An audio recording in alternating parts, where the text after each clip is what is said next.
Sous une apparente tranquillité, il règne à Cambo-les-Bains en cette période électorale une certaine fébrilité. La dernière mandature a été marquée par des tensions autour du devenir des terres de Mariénia, ravivées récemment par l'épandage de produits chimiques sur le blé que les opposants au projet immobilier avaient semé. Deux candidats y sont farouchement opposés. Ce projet est complètement obsolète. On ne peut pas construire sur cette magnifique terre, un peu plus de 3 hectares, des terres planes, qui ont un rendement de 30% supérieur aux autres terres qui sont dans les coteaux. J'ai la faiblesse de croire que 2 des listes sur 3 sont opposées à ce projet.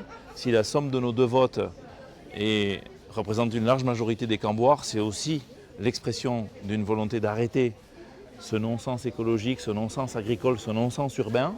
Tandis que le maire sortant défend toujours le projet, dont il minimise la contestation des opposants qui se sont mobilisés. Le petit chaos, la petite musique qu'on a amenée sur Mariénia, elle est totalement artificielle. Quand on a une défilée de 50 tracteurs, on en a 1,5 de Cambo. Mais le reste, en réalité, ce sont des manifestants quasi professionnels qui cabotent entre Arbonne et Cambo. Candidat à sa propre succession, Christian Devez défend son bilan autour d'une équipe renouvelée et n'hésite pas à tacler ses adversaires. On a une autre liste incarnée par M. Etchelekou, mais c'est davantage une liste nationaliste, le PNV. Et puis à côté, on le sait, c'est une liste donc, qui est menée davantage par des militants. On est très proche des petits cousins et des fils. Nous, on a une liste, j'allais dire, de Camboirs pour Cambo. Si vous interrogez les gens, d'une manière générale, les gens sont très satisfaits de ce qui se passe à Cambo. Bonjour madame. Candidate pour la 3e fois à Cambo, Argichou et Riarturuti conduit la liste de gauche et Abertzale Naïdou Gouneria avec comme priorité la transition écologique, la langue basque et le logement.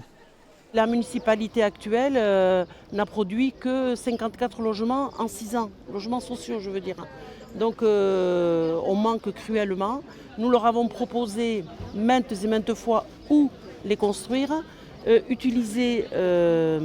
Rénover l'existant plutôt que de construire sur des terres agricoles comme Mariénia. Ça, vous l'avez eu ? Ex-membre de la majorité, l'entrepreneur Peyo Etchelekou prône de son côté une démarche collective en faisant davantage participer les oppositions et les Camboirs et veut impulser un nouveau souffle. Le risque que nous avons, c'est de devenir une ville dortoir comme les villes de la périphérie de Bayonne le sont devenues. Nous, je pense que nous avons un rôle extrêmement moteur à jouer en Labour intérieur et même au-delà en Pays Basque intérieur, en faisant venir à nous de la formation supérieure, des emplois à haute valeur ajoutée, de l'industrie, en rayonnant culturellement. En 2020, Christian Devez l'avait emporté avec 53% des voix face à Argichou et Riarturuti. Cette fois, la candidature de Peyo Etchelekou pourrait changer la donne. Les résultats s'annoncent serrés.